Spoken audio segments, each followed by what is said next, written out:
परंतु कथा में भी जो प्रसंग आते हैं उनमें भी इस जीव को अच्छी शिक्षा और उनके कल्याण का मार्ग दिखाने के लिए बहुत कुछ होता है,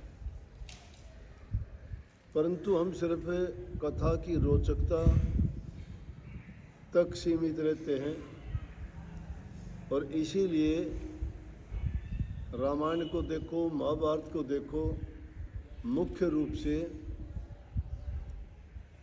जितनी रोचक कथा है वो कथा करने के बाद समापन कर देते हैं, लेकिन उसके बाद का जो हिस्सा रह जाता है वो काफ़ी प्रेरणादायक होता है, लेकिन उसके बारे में बहुत कम बताया जाता है।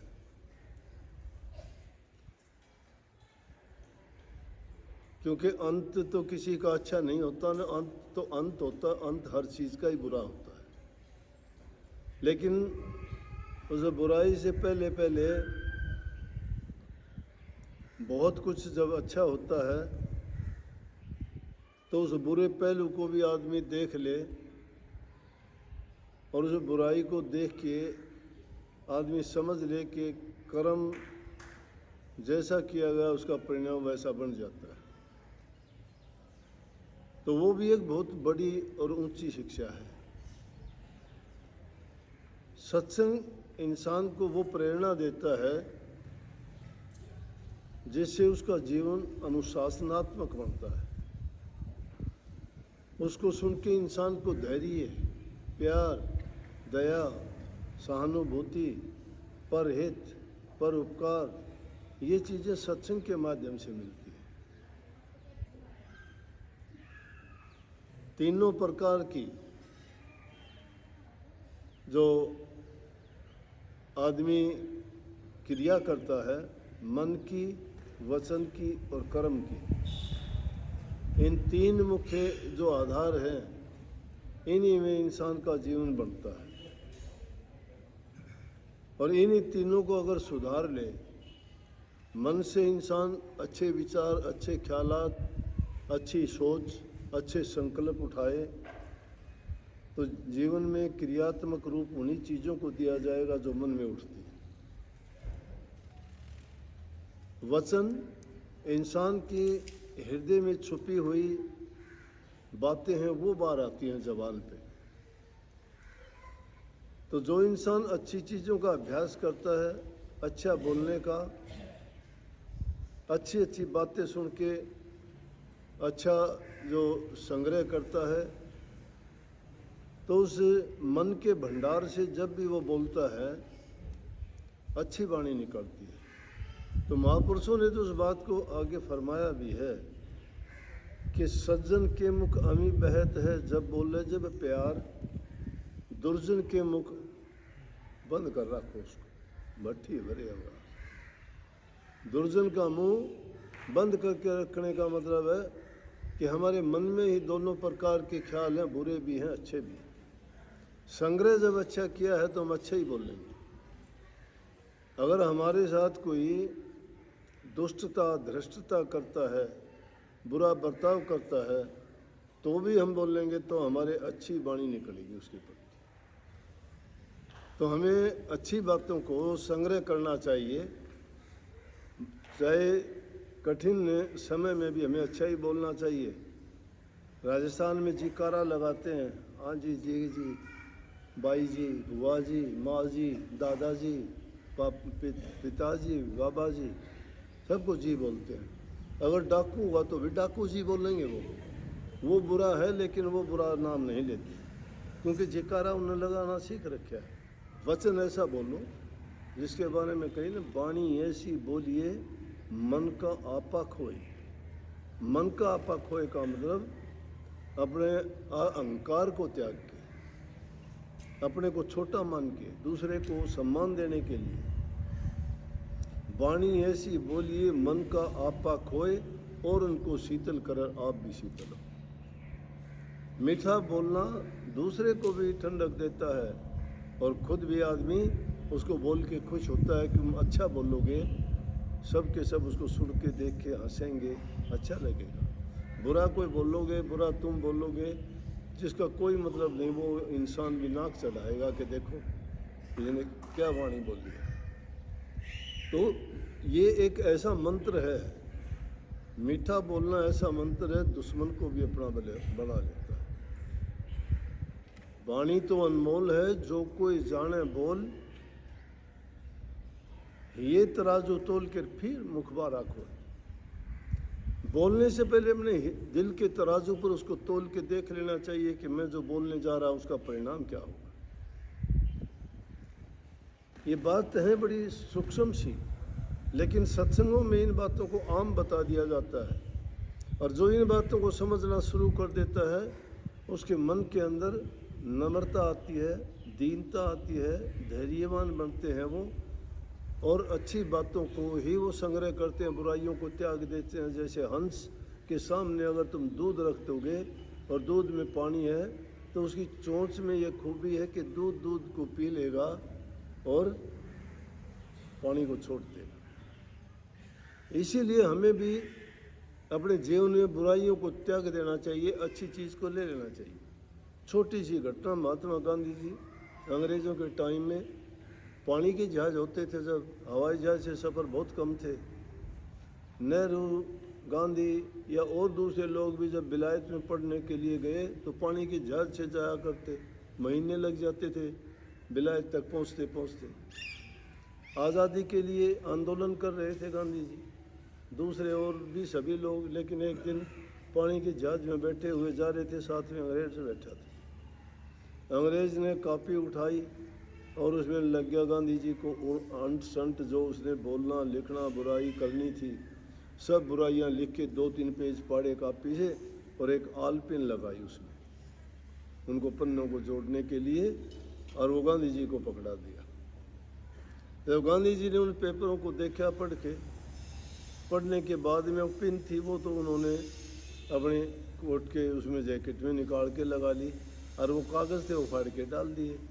एक आदमी बैठा था, उसने सोचा कि अजीब आदमी, बोला गांधी जी उसने भी सारा पढ़ लिया था कि आपने ऐसे आदमी की दी हुई पिन तो ये लगा ली और कागज़ आपने इस तरह से फेंक किए।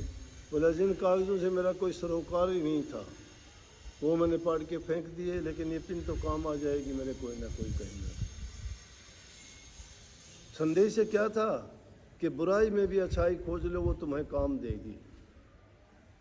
उसको निकम्मी ना मानिए, जहाँ बुराई है वहाँ भी तुम अच्छाई की खोज करने का प्रयास करो, और जो धैर्य रखता है ना उस इंसान को उसका नतीजा हमेशा अच्छा मिलता है।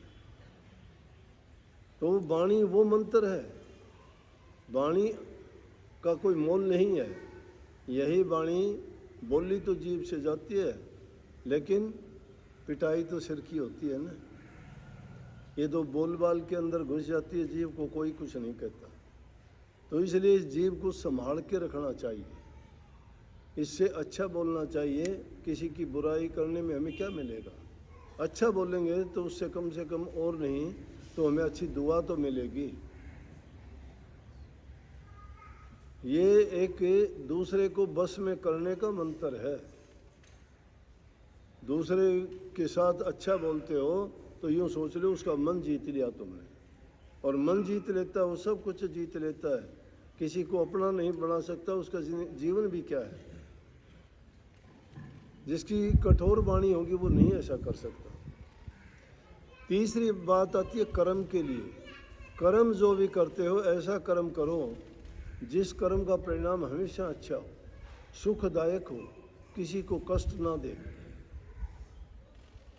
वो कौन सा कर्म होगा ऐसा? सबसे उत्तम कर्म है कि अपनी हक हलाल की कमाई, अपनी चीज़ पे ही दृष्टि रखे, अपनी नीयत को खराब ना करे। क्यों कही संतों ने कि फरीदा देख पराई चौपड़ी, मत ललचावे दी, रूखी सूखी खाए के ठंडा पानी पी। फरीद साहब कहीं जा रहे, कोई कुछ खा रहा है, दुनियादारी की है, उसको बेचारे को रोटी तक नसीब नहीं है। तो उनको देख के फिर कहता है ये जो हरि मिलन के लिए निकले हो तो तुम्हें इन चीज़ों की ओर ध्यान नहीं देना चाहिए।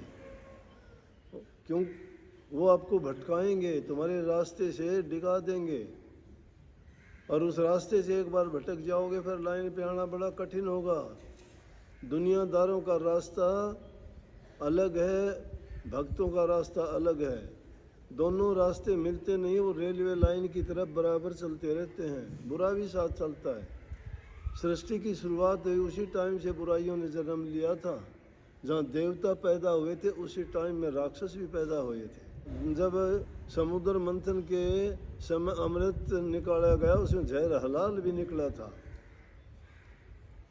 इसलिए कर्म आदमी वो करो जिस कर्म के करने से किसी दूसरे को आपत्ति ना हो, कष्ट ना हो, उसका नुकसान ना हो, और जिस कर्म के करने से तुम्हें शांति मिले, लाभ मिले, और उस कर्म के करने से तुम्हें किसी प्रकार की किसी से कोई बात ना सुननी पड़े।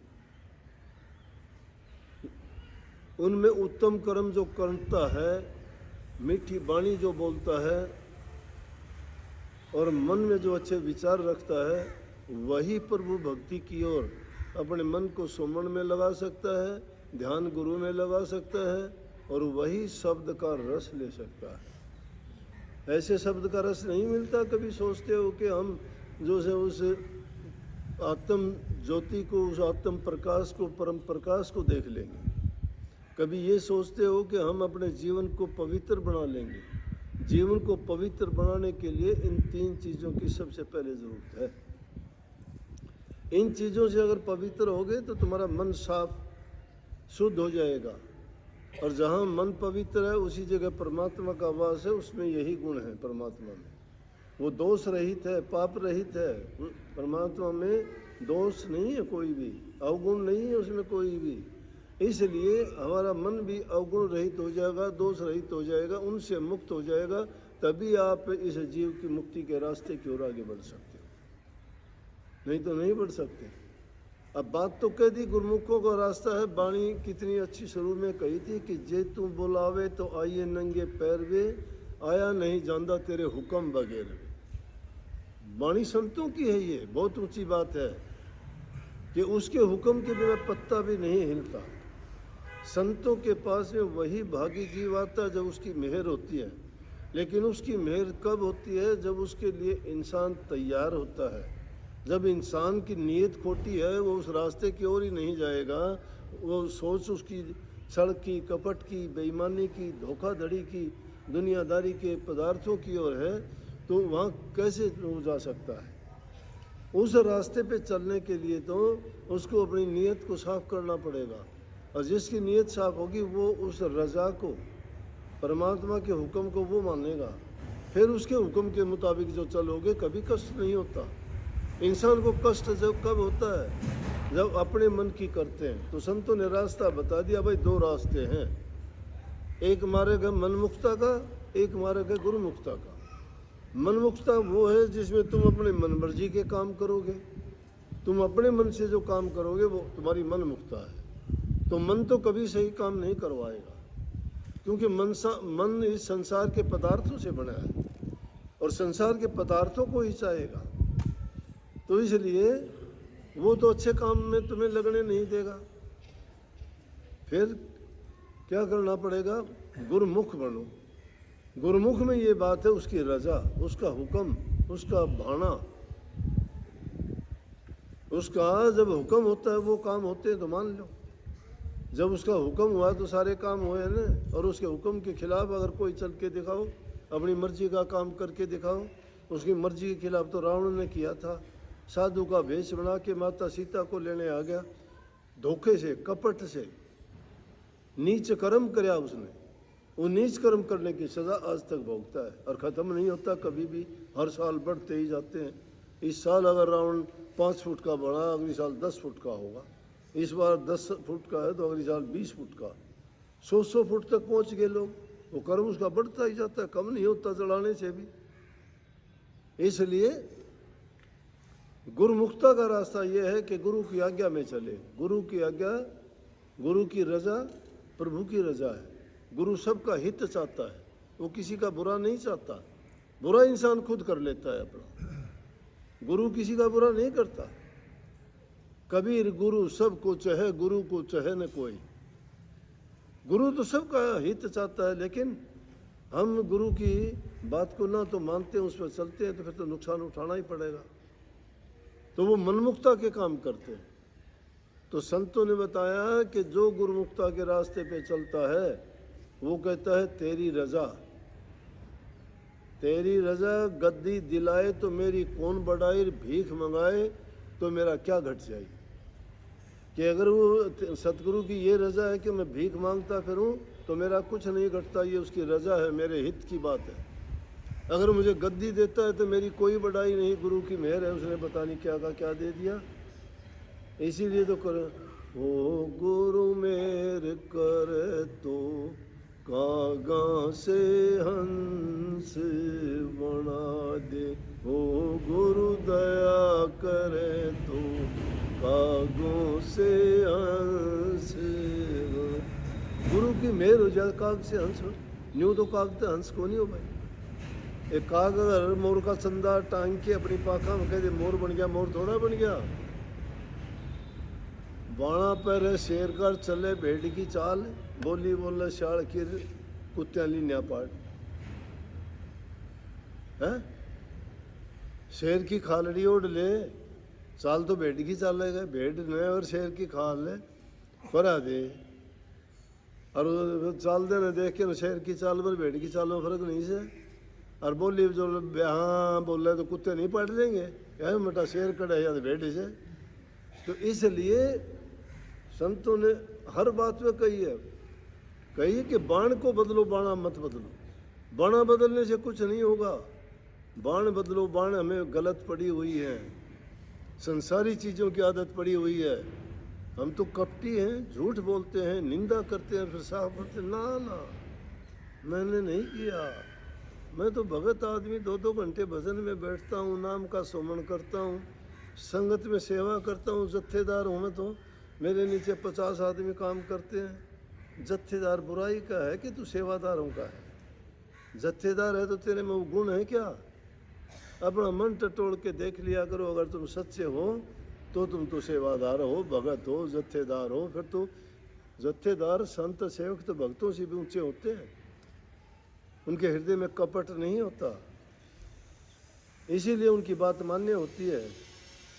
सिपाही ने कोई थानेदार बना देगा बिना योग्यता के? जो कहेंगे पहले बीए करके आ, बीए पास करेगा जब थानेदार करेंगे जा कोर्स करके आ, बिना कोर्स करे ठा के बैठा जा थानेदार, कौन सी धारा लाओगा वो? फिर तो तंग करेगा भाई। इस तरह से अच्छे इंसान बनो, नेकी के रास्ते पर चलो। सिर्फ ये सोचते हो कि हमने राधा स्वामी नाम मिल गया, गुरु मिल गया, हम तिर जाएंगे। अच्छी बात है, बुराई छूट जाएंगी। हाँ मेहनत करोगे सब तिर जाओगे, सब तिरोगे। नाम को ना बोलो, नाम का सुमन तक नहीं करते। जो नाम का सुमन करता है उसके हाव भाव बदल जाएंगे, जीवन बदल जाएगा, विचार बदल जाएंगे, उसका रहन सहन बदल जाएगा, उसकी दुनिया बदल जाएगी, पाक साफ और पवित्र हो जाएगा। और जो पाक साफ और पवित्र हो गया वही प्रभु के रास्ते पे चल गया। प्रेम गली है वो, उस प्रेम की गली में चलने के लिए प्रेमी होना चाहिए। स्वामी जी महाराज ने कही प्रेमी सुनो प्रेम की बात, सेवा करो प्रेम से गुरु की ओर, दर्शन पर बल बल जात, बचन प्यारे गुरु के ऐसे जैसे माता सुतोतरी बात। उठत बैठत सोवत जागत, खावत पीत बिसर नहीं जात, ऐसी लगन गुरु संग जाकी वो गुरुमुख परमार्थ पात, ऐसी लगन नहीं है जाकी सो सब हिरसी जान हो जात। वो हिरसी है, वो हिर्स करते हैं, दूसरे के देखा देखी करते हैं। इतने गुण अगर हैं तो तुम प्रेमी हो, अगर ये नहीं है तो काहे के प्रेमी। इसलिए भाई बहुत बहुत आशीर्वाद।